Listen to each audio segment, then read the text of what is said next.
கிறிஸ்துவுக்குள் பிரியமான அன்பான சபையார் யாவருக்கும் மீட்பராகிய இயேசு கிறிஸ்துவின் விலையேறப்பெற்ற நாமத்தினாலே உங்கள் யாவருக்கும் இந்த மகிழ்ச்சியான வேளையில் வாழ்த்துதல்களை சொல்லிக்கொள்கிறேன். எபேசியர் நிருபம் 5ஆம் அதிகாரம் 21வது வசனத்தை கவனித்து பார்ப்போமானா, தெய்வ பயத்தோடு ஒருவருக்கொருவர் கீழ்ப்படிந்திருங்கள். என்ன சொல்றாருங்க? தெய்வ பயத்தோடு ஒருவருக்கொருவர் கீழ்ப்படிந்திருங்கள்.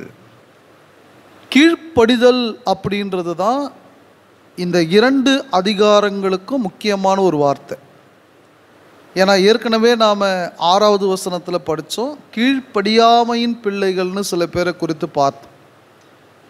அப்போ தொடர்ந்து கீழ்ப்படிதல் எப்படி இருக்கணுன்றது தான் பரிசுத்த ஆவியானவர் ஏவுதலினாலே பவுல் சொல்லுகிறார் என்பதை நாம் என்ன செய்யக்கூடாதுன்னா மறந்து விடக்கூடாது. பொதுவாகவே அதுவும் இந்த எபேசியர் 5:21 சொல்லும் பொழுது என்ன சொல்கிறாருன்னா, ஒருவருக்கொருவர் என்ன பண்ணுங்க, கீழ்ப்படிந்திருங்கள். எப்படி? எதோடு? தெய்வ பயத்தோடு.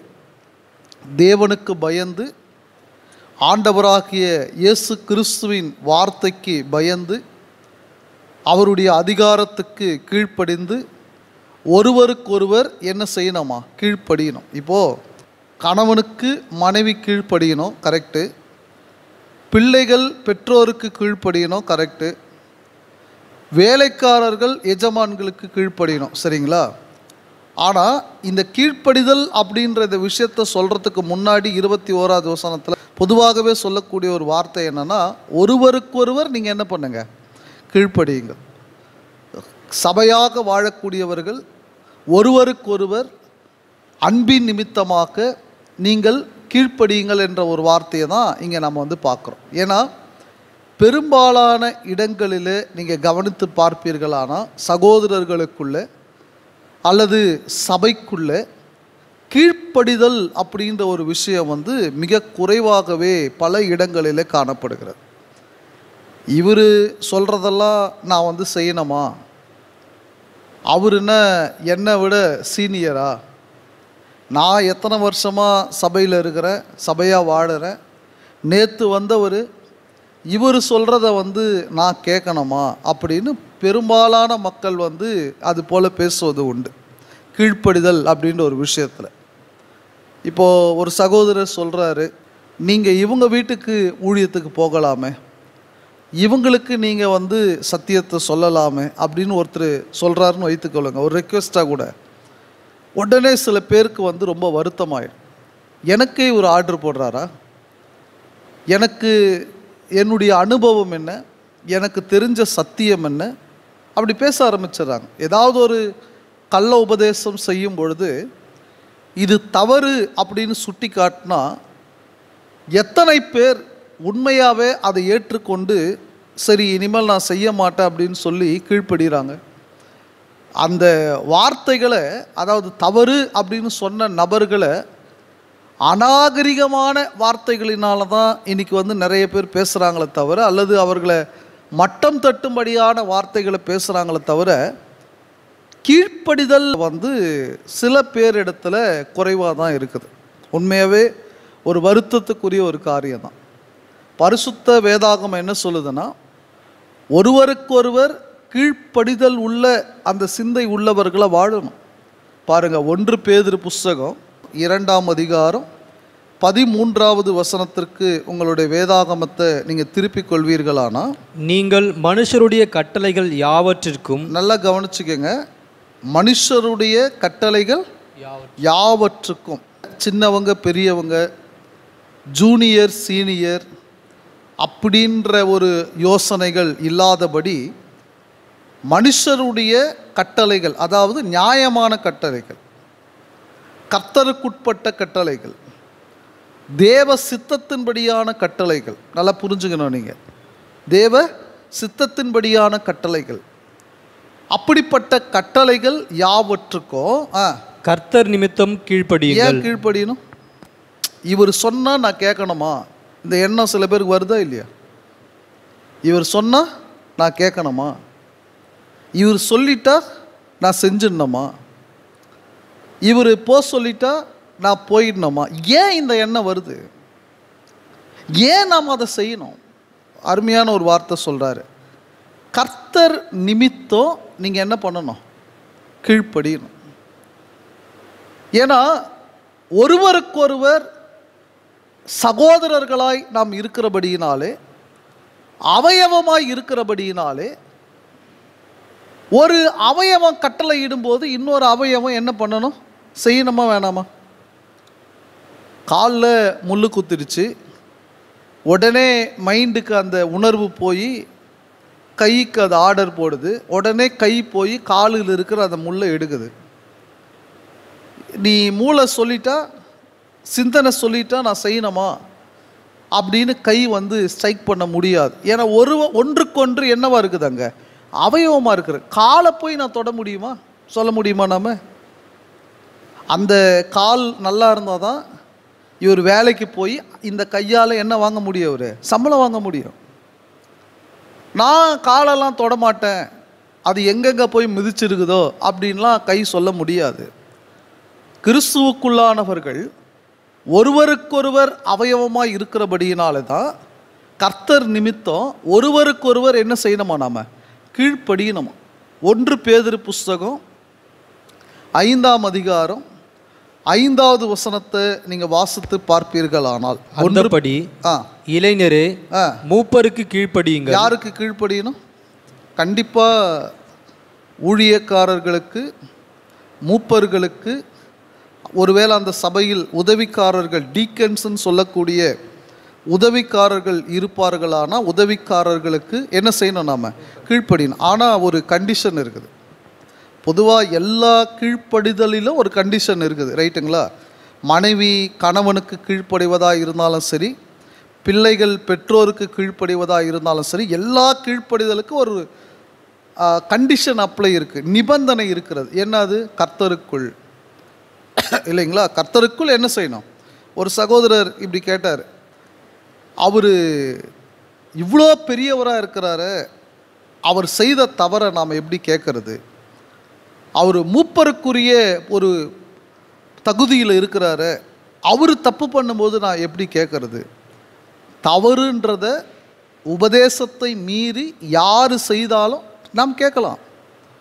ஒரு பிராந்திய சபையில் மூப்பரோ அங்கே இருக்கிற ஒரு ஊழியக்காரரோ சத்தியத்துக்கு விரோதமாய் செய்யும் பொழுது நல்லா புரிஞ்சுக்கங்க, அதை தவற கேட்டால் பாவம்னு யோசிக்கக்கூடாது. நல்லா புரிஞ்சுக்கணும். அதுதான் சில பேர் இப்படி யோசிச்சிடுறாங்க. அவரை எதிர்த்து நாம் எப்படி கேள்வி கேட்கறது? அவரை எதிர்த்து எப்படி நாம் அதை பேசுறது? தப்புனா தப்புன்னு சொல்லலாம், அது தவறு, அதை ஏற்றுக்கொள்ள முடியாது. ஏன்னா கீழ்ப்படியணும், அதில் மாற்று கருத்து இல்லை. இன்னும் சொல்ல போனால் மூப்பர்களை ரெட்டிப்பான கணத்துக்கு பாத்திரராக எண்ண வேண்டும். அவமரியாதையாக பேசக்கூடாது, அவமரியாதையாக என்ன பண்ணக்கூடாது? நடக்கக்கூடாது. மூப்பர்களுக்கு கீழ்ப்படியணும். இளைஞர்கள் மூப்பர்களுக்கு என்ன பண்ணணும்? கீழ்ப்படியணும். தொடர்ந்து வாசிங்க அந்த அவசரத்தை.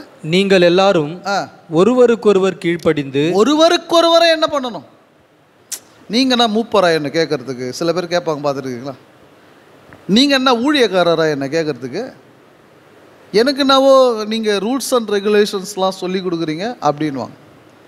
மூப்பர்களுக்கு கீழ்ப்படியணும்னு சொல்லிட்டு அடுத்து தொடர்ந்து அந்த பேதுரு புஸ்தகத்தில் சொல்லக்கூடிய ஒரு காரியம் என்னன்னா, ஒருவருக்கொருவரும் என்ன பண்ணுங்க? நீங்கள் கீழ்ப்படியுங்கள், ஒருவருக்கொருவர் கீழ்ப்படியுங்கள்.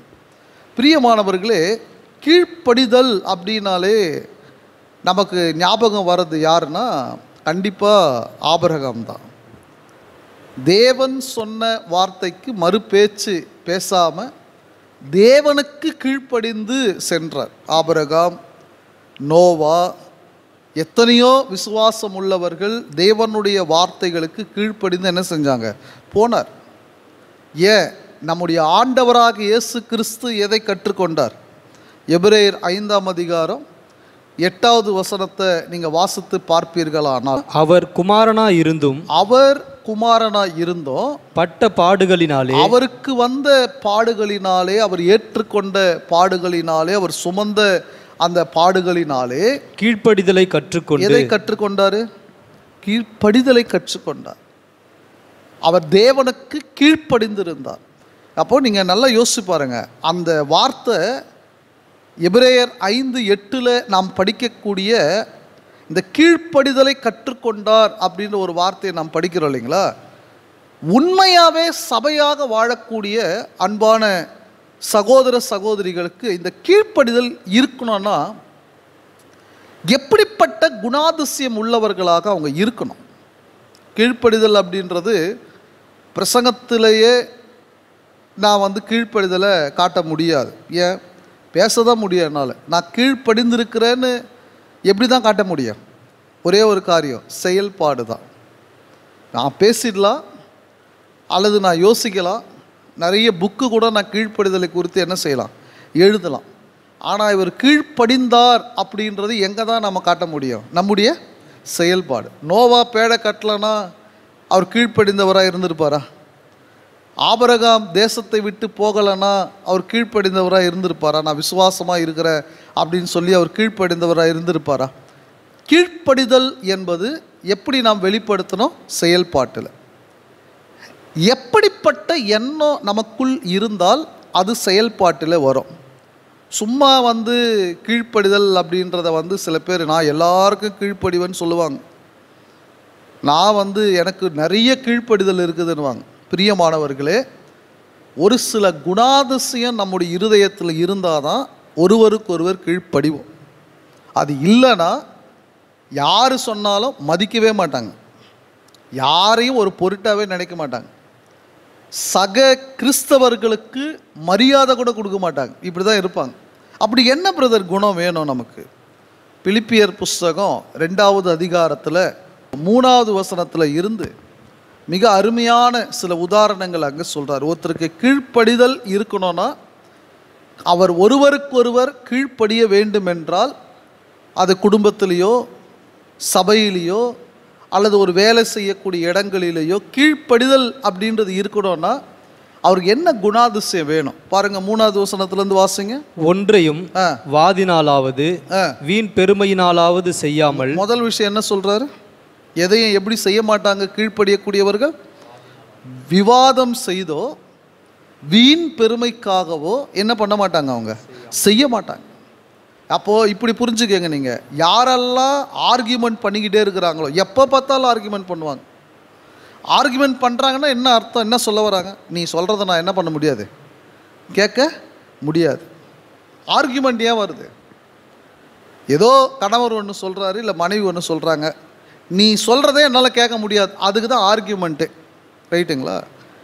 அப்போது என்ன செய்ய வேணான்றார் அங்கே? ஒன்றையும் வாதினாலாவது. அடுத்து என்ன சொல்கிறார்? வீண் பெருமை. வீண் பெருமை உள்ளவர்கள் கீழ்ப்படிய வாய்ப்பு குறைவு தான். வீண் பெருமை உள்ளவர்கள் நீங்கள் பார்த்தீங்களான்னா உங்கள் பேச்சில் பழக்க வழக்கங்களில் ரொம்ப பெருமையாக நடந்து கொள்வாங்க.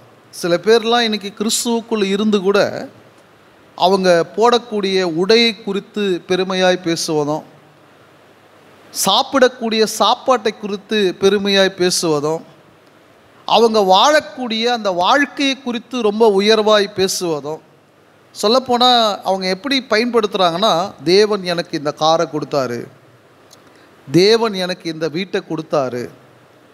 இப்போது ஒருவேளை தேவன் கொடுத்தாருன்னு அவங்க தேவனை மகிமைப்படுத்துகிறாங்களா அப்படின்னா, உண்மையாகவே தேவன் கொடுத்துருக்கிற ஆவிக்குரிய ஆசீர்வாதங்களை ஜனங்கக்கிட்ட சொல்கிறது தான் உண்மையாகவே தேவனை மகிமைப்படுத்துறது.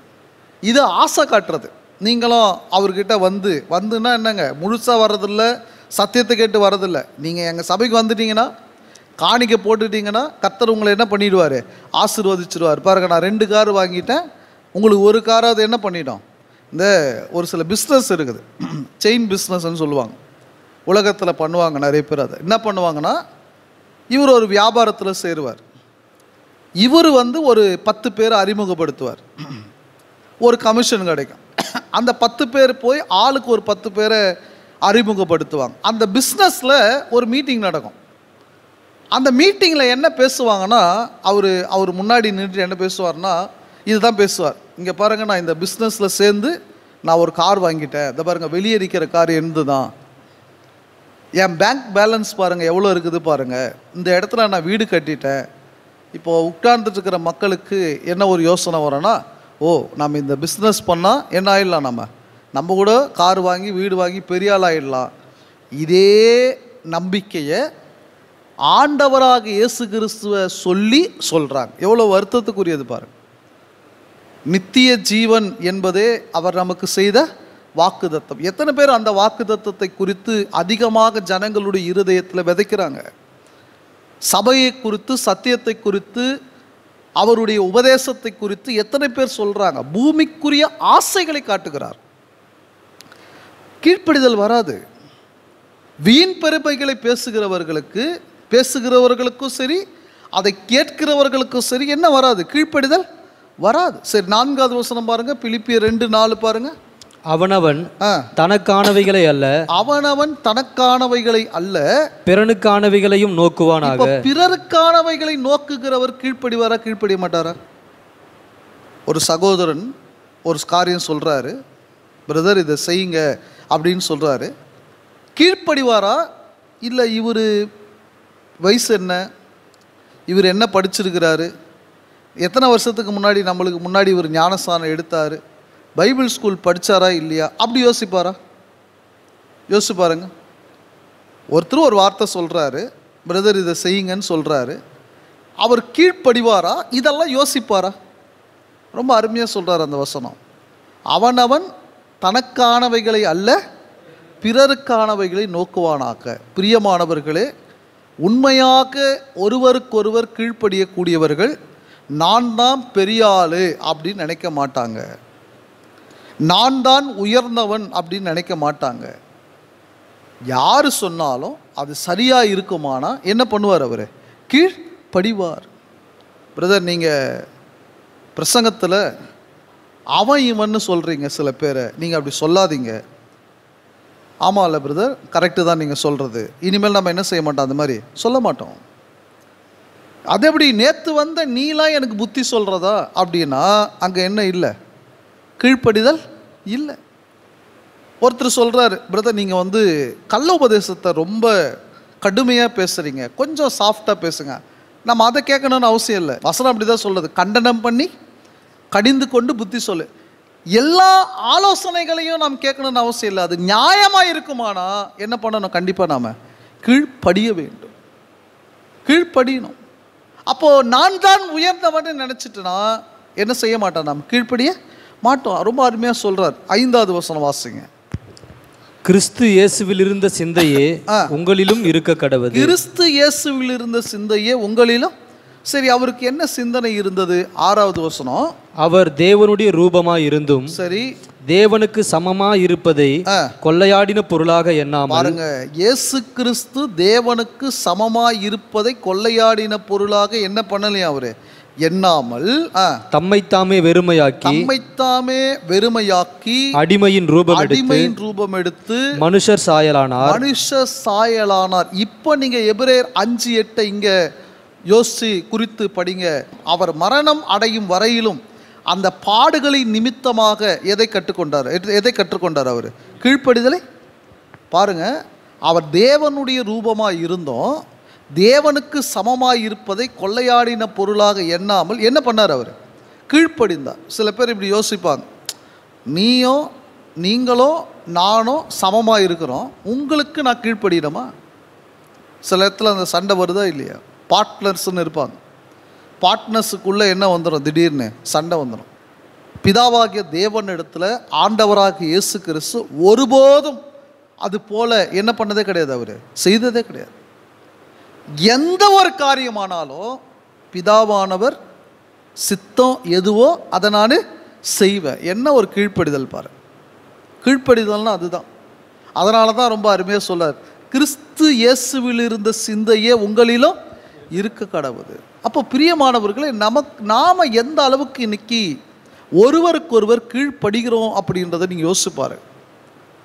ஒருவருக்கொருவர் கீழ்ப்படிய வேண்டும். அந்த ஒருவருக்கொருவர் கீழ்ப்படிதல் என்பது அது ஒரு சரியான சகோதர ஸ்நேகத்தை ஏற்படுத்தும்.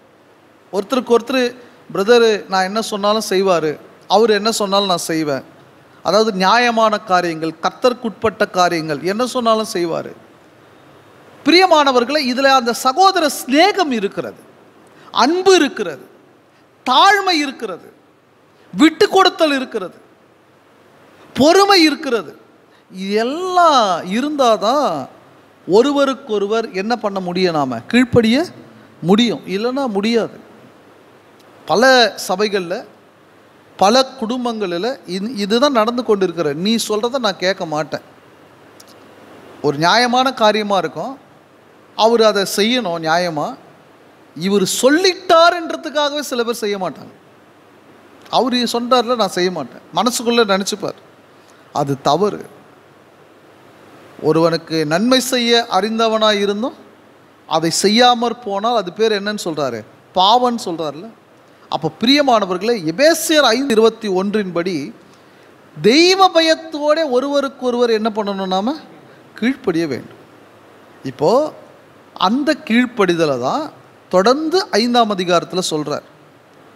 மனைவி கணவனுக்கு தெய்வ பயத்தோடு என்ன பண்ணணும், அப்போ மனைவிக்கு என்ன இருக்கணும், விட்டு கொடுத்தல், வாதம் பண்ணாதிருத்தல் இருக்கணுமா வேணாமா, இருக்கணும். பொறுமையோடு இந்த வார்த்தைகளை கேட்டு உங்கள் யாவரையும் தேவன் தாமே ஆசிர்வதித்து வழி நடத்துவாராக.